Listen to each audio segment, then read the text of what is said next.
Good morning everyone, this is Professor Vincent Torre Bongolan. Ayan, kung isa kang bangag na loyalista at naniniwala sa amo mong bangag, ay lagtawan mo na ang bidyong ito dahil tiyak na tiyak kong hindi mo magugustuhan ang aking mga sasabihin sa video na ito. Alam nyo ba, ang tungkol sa Santa Maria Cabagan Bridge. Ayan. So, marami sa inyo, marami dyan sa mga loyalista na yan, yung sinisisi si former President Rodrigo Roa Duterte. Ayan. So, ano po yung sabi ng inyong Pangulong Bangag? Ano? May problema sa design. Okay? Kung may problema sa design, ibig sabihin, kanino nag-ugat yung problema? Okay? Ibig sabihin, doon pa lang sa word na yon, malalaman na natin kung saan nagkaroon ng problema. When was the project plan started? Ayan. So again, kung loyalista ka, wag mo nang ituloy dahil masasaktan ka lang. Okay. Okay, so kung loyalista kang matalino, ayan, in fairness, may mga loyalista rin naman na matatalino, mag-research kayo. So magbasa kayo, okay? Gamitin ninyo yung inyong natitirang kokote, baka sakaling may natitira pang katinuan. Okay, so taking from the words of the president, ang sabi niya, there was a design flaw. Ibig sabihin, may problema sa design. Ngayon, kung ang proyekto ay kumbaga hindi nag-umpisa kay President BBM, ibig sabihin wala sa kanya ang problema. Pero kung ang proyekto ay nag-umpisa kay Rodrigo Roa Duterte, nasa kanya ang problema. Pero kung ang problema ay nag-umpisa sa nagdaang administrasyon, mayroong problema doon sa nakaraang administrasyon bago kay Duterte, which is kay former President Benigno Simeon Aquino. Kasi nga, ang sinasabi ni President Bongbong Marcos Jr., ang problema ay nasa design. Okay? Pero ibig bang sabihin nito, walang problema ang kasalukuyang administrasyon? Meron. Dahil inamin ni President Bongbong Marcos Jr. na pinondohan ito ng halagang 1.8 billion pesos para doon sa refitting noong Santa Maria Cabagan Bridge. Ang problema, galing na rin mismo sa Pangulo, tinipid ang budget. O, saan ngayon nagkaroon ng problema? Ang problema ay nandoon sa nakaraang administrasyon, which is administrasyon ni former President Benigno Simeon Pinoy Aquino, at ang pangalawang problema ay nangyari sa panahon na po ni President Bongbong Marcos Jr. Yung panahon po ni dating Pangulong Rodrigo Roa Duterte ay pansamantalang inihinto ang proyekto. Dahil nga nalaman ng dating administrasyon na mayroong problema. So hindi po itinuloy ni Villar. Okay? O kung sino man yung dapat na gumawa ng proyektong ito. Kung Villar man or SBMA or hindi po natin alam.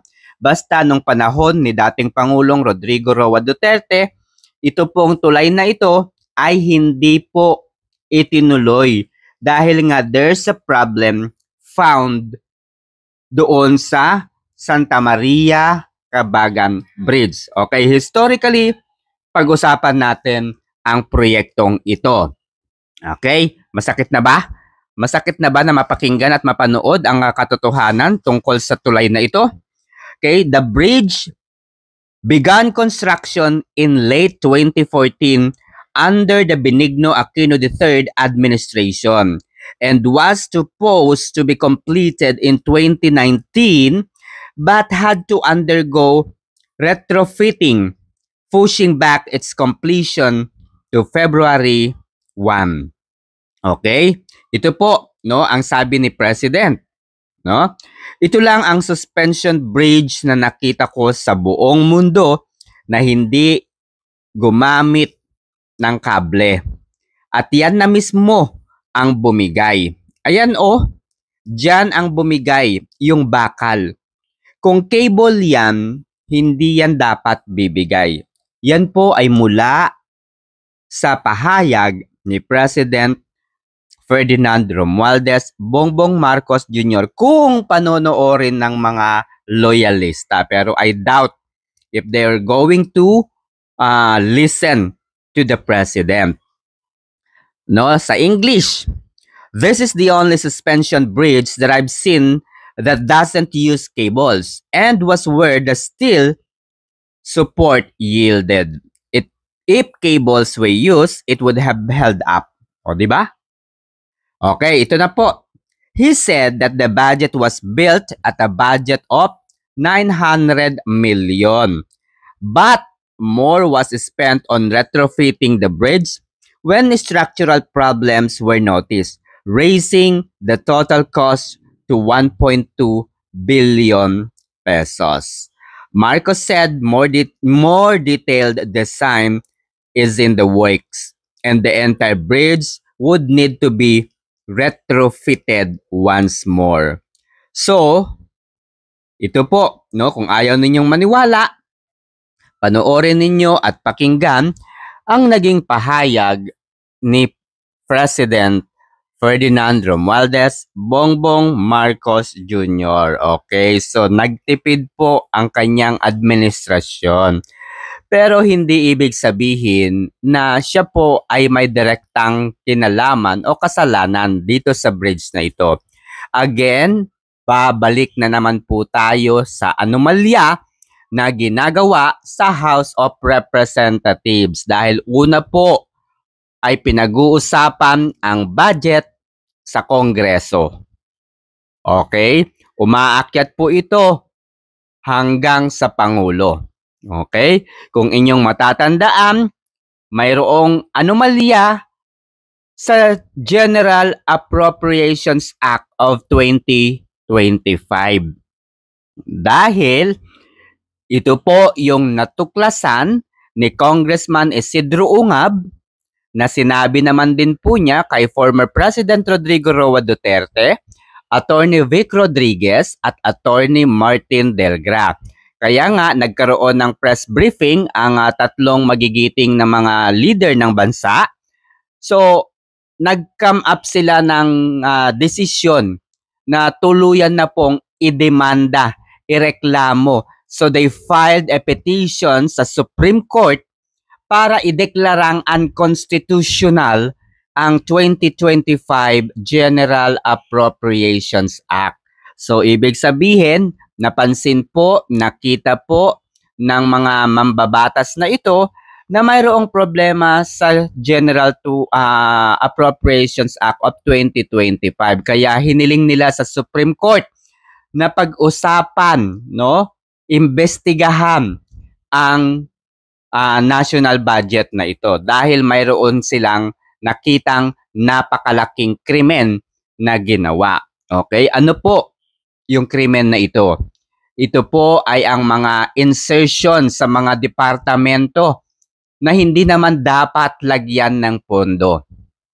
This is what we called appropriation. So they appropriated funds to agencies that is not suit para doon sa particular na budget.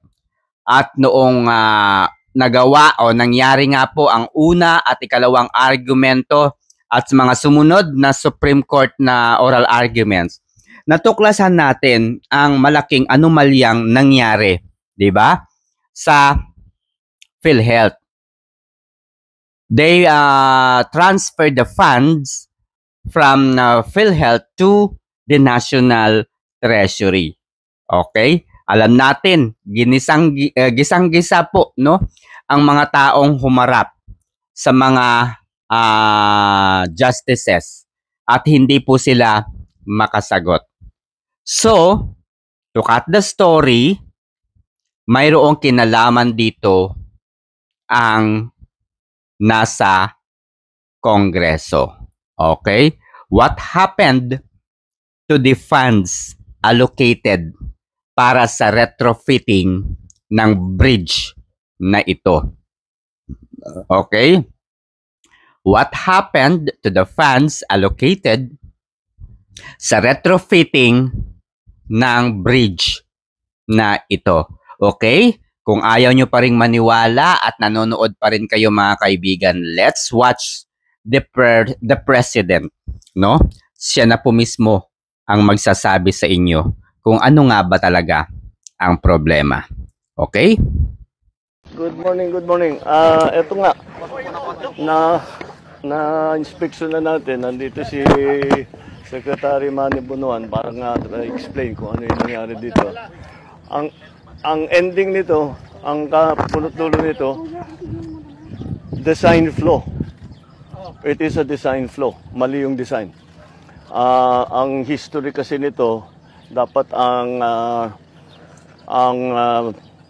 funding nito was supposed to be, ang project cost nito is 1.8 billion. So binawasan to under 1 billion para makamura. Ayan, inayos ngayon, ginawa ngayon yung detailed design. Design is really weak. Dahil kung tutusin ninyo, this is supposed to be a suspension bridge, nakasabit. Ganyan yung arko na ganyan, tapos yung bridge suportado ng kable. Ito lang ang suspension bridge na nakita ko sa buong mundo na hindi kable. At yan na mismo ang bumigay. Ayan. Diyan bumigay yung bakal. Kung kable yan, hindi dapat bumigay yan. Tapos yung pag-anchor nung support, tignan niyo, doon lang sa baba. Dapat sa taas yan hanggang sa taas para hanggang sa taas para yung buong arc. Ito ang nagsusupport sa kanya. Yan yung bakal na nakikita niyo at saka yung semento. Yan lang ang nagsusupport doon sa buong tulay. So mahina talaga ang design dito. Hindi natin kailangan malaking nung una pa nga ang ginagawa ito kasi naging umabot 900 million natin yung original na budget. Umabot ng 1.2 dahil nag-refit. Bakit nag-refit? Nung nagko-construction pa lang may nakita na gumagalaw na mahina. Kaya kailangan balikan at refit. So the whole process is okay naman yung construction, yung contractor sinundan naman ang plano. By the book naman yung kanyang ginawa, up to specifications yung kanilang ginawa. Yun lang, yung specifications mali. So this is a design problem. Napos, this is a 44-ton bridge. Dapat 44 tons ang acceptable load. Yung dalawang truck na yan, yung naiwan yung isa, over 100 tons yan. Dalawa yan ang dumaan. Kaya, ayan ang nga nangyari. Hindi talaga kaya. Ito yata yung una Ito yung bumigay. Wala nang plate Ito. Baka na. And then, sumunod na lang. Ito yung una. Ito yung una. Tama. Kaya nakaganyan yan. Hindi dito. Dahil tama. Dito bumigay. Ganyan. Hinila lahat ito. So, wala. We have no choice. We have to go back. So, yung nagtitipid natin sa 1.8 million, useless. Ngayon, babalik na naman tayo, gagastos na naman tayo ng malaki. Papalitan natin yung mga support, parang nagtayo na naman tayo ng bagong tulay. Sir, yeah. held liable.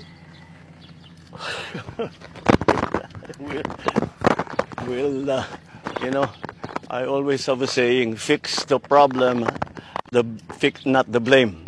Ayusin muna natin yung problema. Believe me, we will find out who is responsible. Who is responsible is basically who made the design. Because their design was poor.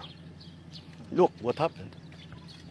And then also, those trucks should never have been on the bridge. So, sino liable dyan? Province. Hindi national to national to. Yeah, we have to be more careful about monitoring yung mga load. Kasi ganda ng problema. Kung 44 tons ang sinasabi, sasakyan mo ng 200 plus tons, medyo hindi nakakapagtaka na ganito ang mangyayari. And so mga kaibigan, in fairness to the President of the Republic of the Philippines, President Ferdinand Romualdez Bongbong Marcos, tinanong siya kung sino ang dapat sisihin sa nangyaring ito. Ano po yung kanyang sagot? Kung babalikan ninyo itong nakaraang sinabi ni President Bongbong Marcos Jr., kung meron dapat sisihin, it was who made. It was the time when the design was created or made. So ibig sabihin, kung sino po yung gumawa ng design ng bridge na ito, yun yung dapat na i-blame. And who is that? The designer of the former president, the late Benigno Aquino Pinoy. Okay? So, maliwanag na maliwanag po in fairness to the president, no? Dahil alam po niya, no? Alam po niya, hindi naman po ganyan kabobo itong ating Pangulo. Sabihin nating may lapses because of, alam niyo na, no? But then again, alam pa rin po niya kung ano ang tama, kung ano yung totoo. Okay? Second na problema dito, as a data scientist, as a statistician, no? And meron po kaming subject na experimental design. Yan po ay isa sa napaka halagang subject kapag kumuha kayo ng kursong statistics, no? I took up Bachelor in Applied Statistics and also Masters in Applied Statistics. At isa po sa pinakamahirap na subject na talaga namang hindi ko talaga gusto ay ang design of experiments. Bakit? Dahil pinag-aaralan po namin dito, no, kung gaano nga ba dapat gawing katigas ang isang bakal, for example. No? Paano nga ba magiging matibay ang isang bakal? And even the buildings. So we have what we call the tensile strength. Pinag-aaralan namin kung gaano nga dapat maging, ano ba yung dapat na tibay ng tensile strength. No? May mga quality control po tayo na pinag-aaralan. So halimbawa sa isang building, as a data scientist, as a statistician, pwede po nating i-analyze kasi kung gaano nga ba katagal ang itatagal ng isang building at kung gaano nga ba, no, ang kayang kumbaga dalhin ng isang bridge o tulay. Kaya nga po kung ang nakalagay dito sa guidelines sa paggamit, no, ng Santa Maria Bridge ay 40 tons lang, dapat iyon ang matupad. Dapat iyon ang i-monitor. Hindi dapat dumaan dito ang higit doon sa required na tons. Kasi kung hindi, bibigay po talaga yan. Okay? So, dapat yan ang minonitor. Dapat may nakalagay dyan na guidelines. If your truck is above 40 tons, you should not pass the bridge. Dapat may mga ganyang precautions. So again, kanino nagkaroon ng problema? Okay? Ang naging problema dito ay the government, no, the current government was continued the project. Okay?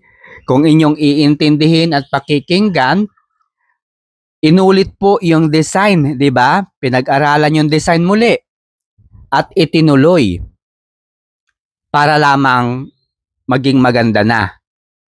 Pero dahil sa pagtitipid na ginawa ng administrasyong ito, yan po ang naging problema. O, di ba? Very simple lang. No, very simple lang. Very simple lang naman. Madaling intindihin kung kanino ba dapat ang blame. So sinabi na rin po ni President, no, walang dapat i-blame. Ayusin muna, saka natin i-ano yung blame. Well, anyway, sa tingin ko ang blame dito ay nasa 19th Congress. Bakit nila tinipid yung pondo. At sino nga ba yung in charge doon sa redesigning ng bridge? Doon sa nagre-retrofit. Sino ba yung may problema doon? Okay? So, guys, kung kayo po ang tatanungin, sino dito yung dapat sisihin? Sino dito yung dapat sisihin? At the end of the day, mayroon pa rin dapat liability dito ang Pangulo. Why? Dahil kulang po siya sa order or sa command. Unlike the former President Rodrigo Roa Duterte, na talaga namang mayroong strong na utos. Kapag nag-utos po si dating Pangulong Rodrigo Roa Duterte, very clear, loud and sound yung kanyang mga utos. Sa administrasyong ito, never akong nakarinig ng guidelines, ng utos mula sa Pangulo. Ano po yung naririnig natin? Sino po yung naririnig natin? It was the little president, the executive secretary Lucas Bersamin. Siya po yung laging nagsasalita, hindi ba? Sino pa yung mga nagsasalita? It was the House Speaker Martin Romualdez. Aside from Martin Romualdez and Lucas Bersamin, sino pa yung maingay? It was the First Lady Liza Araneta. Pero wala po tayong naririnig coming from the mouth from the President. Ngayon, sino ba yung dapat sisihin sa bagay na ito? Okay? Sa mga loyalista, kung sakaling nandito pa kayo, hirap na ba kayong ipagtanggol ang inyong sinusuportahan? O dahil bayad kayo kaya kahit mali, ay sige pa rin? Okay? So sa mga kababayan natin na nanonood sa bidyong ito, huwag po tayo magbingi-bingihan. Kailangan pong marinig ng taong bayan, mabasa ng marami ang inyong opinion. Kailangan po nating makialam. This is a very serious problem. Ilan pong mga kababayan natin ang madadamay at madidismaya sa mga ganitong pangyayari? Kung tayo ay magbibingi-bingihan lamang, this kind of troubled inconveniences will continue to happen. Just like when the Solicitor General requested the Supreme Court na ibasura na lamang yung petition ni na Attorney Vic Rodriguez kaugnay doon sa constitutionality ng General Appropriations Act. Ang sabi ni Solicitor General, ibasura na lamang yan, walang merito yan, walang ano yan, walang basehan yan. Ginagawa lamang nila yan para sirain, para magbigay po ng kulay sa politika. Yan po ang sinasabi ni Solicitor General. Wala raw merit, wala raw substance, wala raw kabuluhan yang pagsasampa ng petition ni Attorney Vic Rodriguez at ang kanyang mga kasamahan. Dahil wala raw pagkakamali, wala raw kasalanan. No? Very legal